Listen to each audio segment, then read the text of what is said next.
Bonjour à vous toutes et tous les amoureux du no-code, des outils digitaux, des automatisations. Aujourd'hui, je voulais qu'on voit un petit peu ensemble le bêta IA, intelligence artificielle que vous souhaitez, de Make qui permet en fait de vous aider dans la création des scénarios. Alors attention, parce qu'il y a un module AI qui vient d'être lancé par Make, ça je fais une autre vidéo. Là, ici, c'est l'aide en fait via l'intelligence artificielle et on va voir ce qu'on va pouvoir faire avec. Ça peut être utile, c'est encore en bêta, donc ça marche pas encore totalement au moment où je fais cette vidéo, mais on va voir que ça peut être pratique et aider aussi les débutants. C'est parti!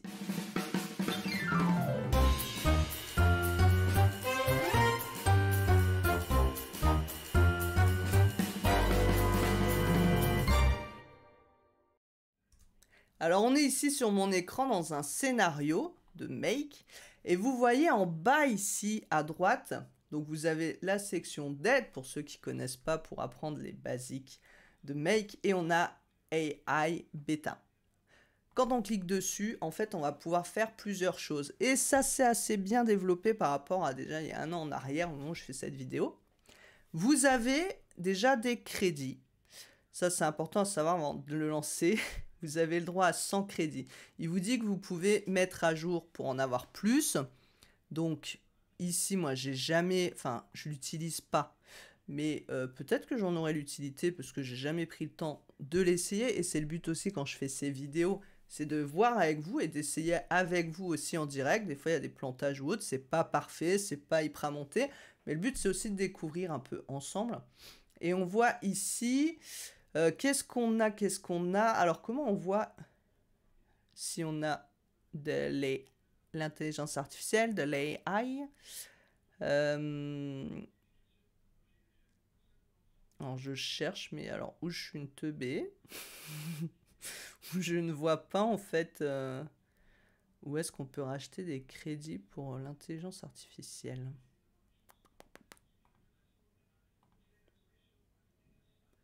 Bah, écoutez. Si vous le voyez, vous me le direz parce que je vous avoue que je ne sais pas. Donc je veux bien acheter des choses en plus. Mais il faudrait savoir où c'est. Est-ce que peut-être si j'achète des opérations extra dedans j'ai le choix? Non. Écoutez, je ne sais pas.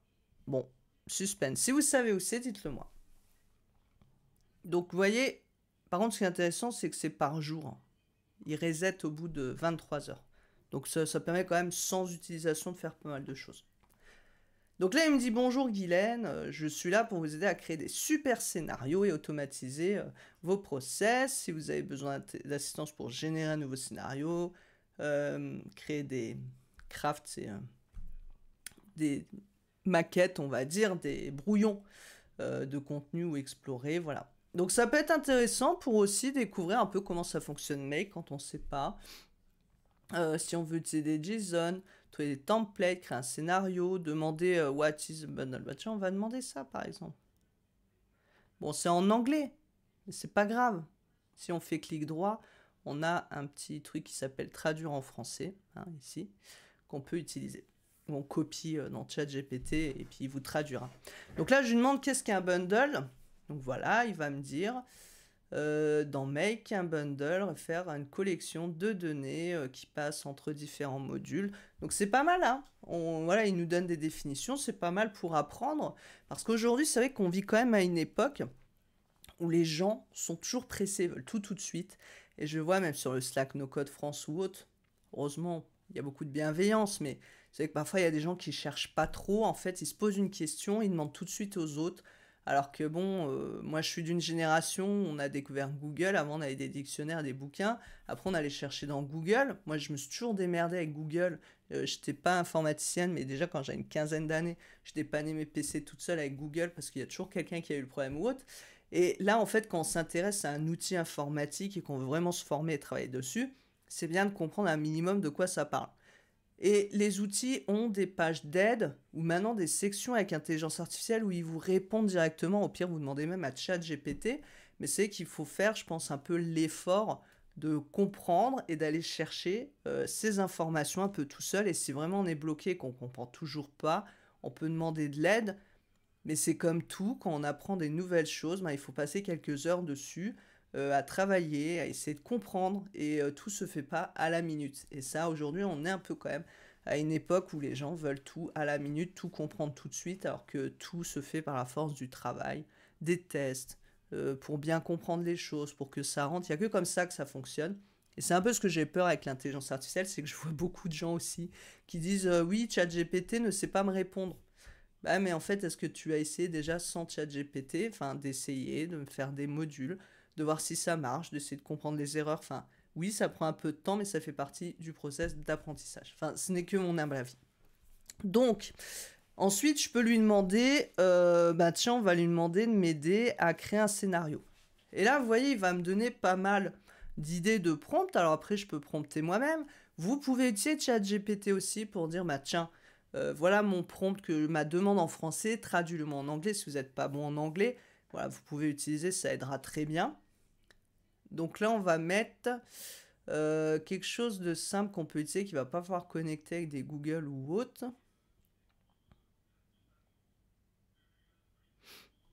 Donc, ah bah, voilà, je peux demander, par exemple, de me translate chaque mail. Bah tiens, je vais le faire celui-là pour voir. En allemand. Je vais mettre en English. Parce que je ne sais pas parler allemand, donc je ne pourrais pas vérifier. Donc par exemple, ici, il va me proposer un scénario pour utiliser OpenAI, pour me traduire chaque mail reçu de Gmail en anglais, et ensuite créer un brouillon avec la translation. Alors toujours attention avec les données personnelles que vous transférez ou autres. Là, je fais avec ma boîte, je fais avec mes mails. Mais voilà, il y a toujours la question du consentement et toutes ces choses qu'il faut prendre en compte. Donc là, il me prépare le blueprint, vous voyez, donc c'est assez rapide. Alors j'aurais pu faire Find Template, je sais, tu sais, vous voyez. Show me an example blueprint. Je veux créer un blueprint pour envoyer des mails, montre-moi quelques exemples, on le fera après pour voir. Donc voilà, là il m'a créé mon scénario, et en plus, vous voyez, il me l'explique. Il me dit trigger new mail, il me dit voilà, il va aller chercher les nouveaux mails. Ensuite, il va créer, hop, la traduction en anglais, il va me créer un draft. Donc je vais ici, hop, le connecter, parce qu'il il me l'a déjà connecté, donc il faudra que je vérifie la connexion. Et puis je vais choisir un dossier. Alors je vais juste changer mon scénario parce qu'en fait je vais récupérer ici plutôt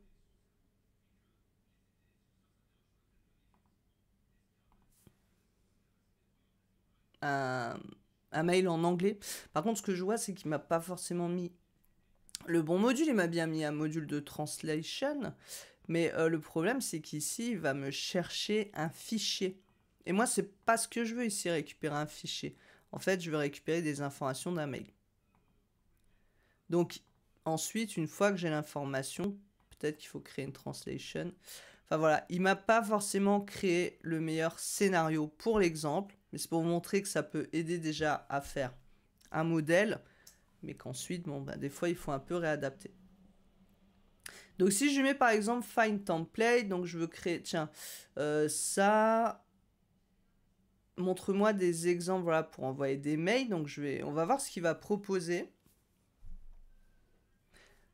Donc vous voyez, c'est l'intelligence artificielle, mais c'est pas toujours parfait ce qu'il propose, donc il faut quand même savoir faire un petit peu. Donc là voilà, il me dit pour envoyer un mail. Donc il me propose des templates, moi avec Outlook, avec Sendinblue, avec plein d'outils. On peut essayer le template. Bon, moi c'est pas forcément ce que je veux, mais bon, je lui ai demandé de me donner des exemples. Et il y avait autre chose que j'avais vu qui était pas mal et je ne le trouve plus. C'était qu'il pouvait modifier des filtres. Alors je vais créer vite fait un scénario, puis on va voir. Donc vous voyez, j'ai fait ici un petit scénario. Donc ce sont des outils qui permettent de créer des variables. J'ai mis une variable info, il fait beau dehors, je suis contente. Et j'aimerais par exemple ici que si il y a le mot beau, donc il fait beau, je dis cool, je sors en t-shirt. Donc là, comme j'ai créé un scénario, vous voyez, Make s'est adapté en me disant tiens, on peut éditer un scénario, Donc ce scénario, ajouter un module, donc dire quel module je vais ajouter, remplacer des applications avec d'autres modules, ou enlever le dernier module. Je peux aussi créer un mapping. Je peux lui dire map-moi le first module to the second. Donc par exemple, je vais faire ça. Si ici j'ai un link, je lui dis hop, map le premier module au second. Normalement, il va me les lier tous les deux. Donc ça peut être intéressant. Alors, il l'a pas fait. C'est dommage. Bon, ça marche pas encore top. Parce que vous avez l'outil de développement Integromat qui s'appelle encore comme ça, qui permet de faire des choses en boucle. Je le montre dans un des scénarios que j'ai déjà fait. Enfin, dans une vidéo où je vous explique comment connecter Airtable et changer de multiples scénarios et filtres en une fois sur ma chaîne. Mais on a vu ici, bon, du coup, ça marche pas super. Je vais essayer maintenant de créer un filtre. On va essayer.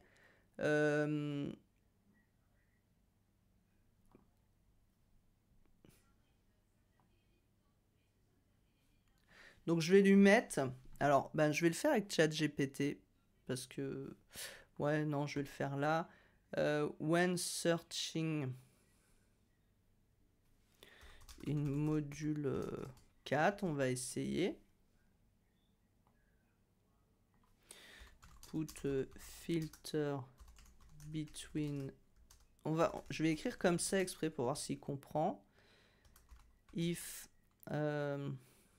info contain bow, so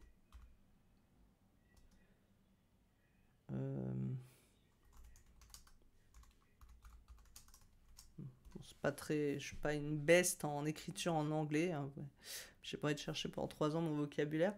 Donc on va voir ici ce qui va se passer. Il me l'a fait, il m'a créé un filtre. Check if info contient beau. Alors, on va aller voir. Il m'a bien mis if info, j'ai mis contient beau. Et ben du coup il me le lance. C'est cool, hein. Donc après peut-être j'ai pas essayé, mais on pourrait faire plein de filtres. Après j'aurais été aussi vite de le faire, mais bon, quand on a beaucoup de choses à mapper, ça peut être sympa. Si maintenant je mets replace app 2 modules with Airtable module, je sais pas, bon. J'aurais pu mettre autre chose, c'est juste pour voir s'il va me changer. Module ID 5 app 2, oui. Voilà, il demande avant si je veux, donc je mets oui. Non, c'est pas comme ça que ça marche. Confirme, oui, vise remplacement. Confirme, je sais. Non, c'est pas là, ça c'est pour eux, ça. D'accord, confirme. Alors peut-être faut que j'écrive en bas, confirme.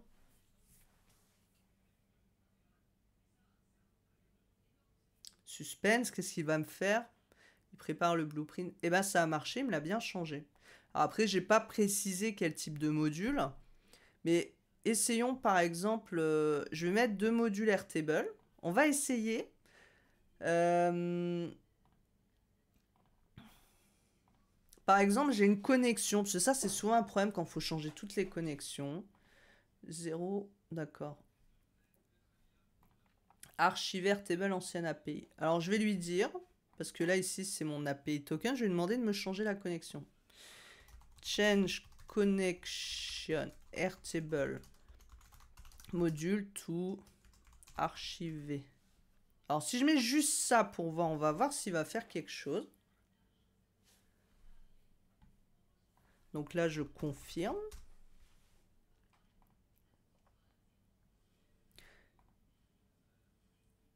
Non, ça n'a pas marché. Alors je mets... il me l'a pas mis.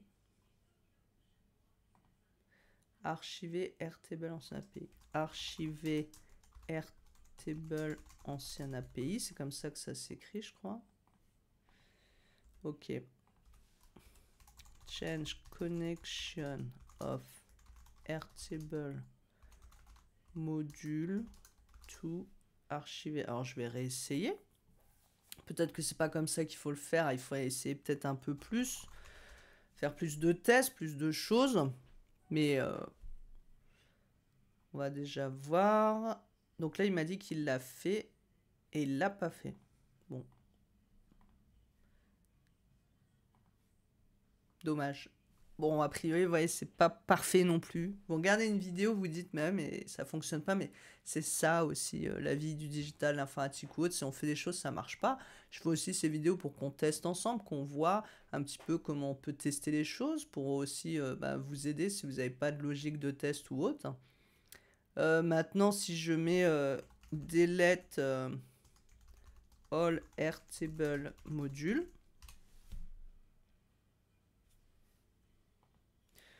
confirme.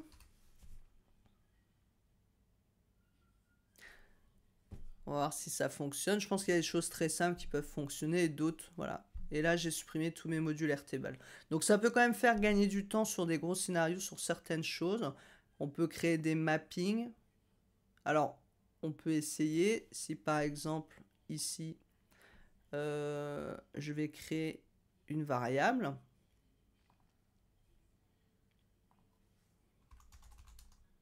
Info récup. Là, je mets pas variable value et je vais essayer, on va mettre map the first module to the second. Après, je pense qu'il faut mettre plus d'informations parce que sinon, il ne sait pas quelle information mapper. Le mapping, c'est quand vous prenez une info et que vous la mettez dans un autre module. Donc là, vous voyez, il m'a rien fait. The mapping, the create, variable name, map to info. Non, il m'a pas mappé. Bon, il faudrait voir un petit peu plus en détail comment ça fonctionne. En tout cas, sachez que vous avez cet assistant IA qui existe, qui peut vous permettre, voilà, d'avoir des informations. On peut créer un JSON. Alors, on va essayer ça, par exemple. On peut décrire un scénario. Par exemple, vous ouvrez un scénario, vous voulez qu'on vous l'explique. Bon, il y a des petites choses qui peuvent être vraiment utiles, hein, surtout quand on débute et qu'on veut des informations ou comprendre certains éléments. On peut générer un HTTP basé sur un curl pour ceux qui font des appels API ou autres avec des modules HTTP. C'est que parfois, quand on débute, c'est un peu compliqué à prendre en main. Donc là, il m'a bien créé le JSON basé sur la réponse. Donc quand vous démarrez, en fait, ici, donc le JSON, c'est le langage entre les différents modules sur Make.